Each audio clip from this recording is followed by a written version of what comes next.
મારી વાડીમાં તો જાદુ થઈ ગયું, જાદુ. તો હાલો તમને બતાવું. તો હેલો ગાઈસ, સ્વાગત છે તમારું મારી વાડીમાં. મારી વાડીમાં જાદુ કઈ રીતે થયું એ તમને બતાવું. હાલો. તો આજ તો વાડીમાં હે ને અજમો કાઢવાનો હતો. આ અજમાનું હે ને મેં બી નતું વાયું તોય અજમો થયો. તો કઈ રીતે થયો એ તમને બતાવું. ગયા વર્ષે મેં હે ને વાડીમાં અજમાનો કૂચો નાખ્યો હતો. જમીનમાં હે ને ખાતર થાય ને એના માટે મેં અજમાનો કૂચો નાખ્યો હતો. તો ઈ અજમાનો કૂચો એમાં ચેક અજમો રહી ગયો હતો. તો ઈ અજમાના કૂચામાંથી ચેક બી રહી ગયું હતું ને ઈ ગયા વર્ષનું ઉગ્યું અને અત્યારે હે ને અજમો લેવો થઈ ગયો. ઈ અજમા ઉપર હે ને અત્યારે અજમો આવે. અજમો હે ને ચક્કરમાં આવે, આવી રીતે ઝીણા ઝીણા એના દાણા હોય. તો હાલો તમને આગળ બતાવું.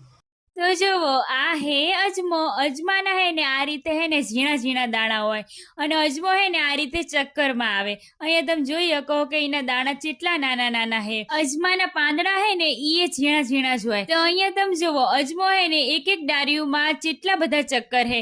અજમો જ અજમો હે. તો હવે આપણે હે ને આ અજમાને આ રીતે હે ને જમીનમાં ખેંચી અને કાઢી લઈએ. તો જુઓ, મેં અહીંયા અજમો કાઢી લીધો. તો હવે આ અજમાને હે ને તડકામાં હૂકવી દઈશું. તડકામાં ઉકળી જાય ને એટલે હે ને હાથેહીન મહરીને એને કાઢી લઈશું. તો જુઓ, અજમાના દાણાને હે ને મેં હે ને હાથેહીન મહરીને કાઢી નાખ્યા અને હવે અજમાને હે ને આ રીતે હુપડામાં હોજારું હું. ગામડાની ભાષામાં હે ને આને મહોયા કર્યા કહેવાય. અહીંયા હે ને ઘણા શહેરવાળાને ખબર નહીં હોય કે મહોયા એટલે હું.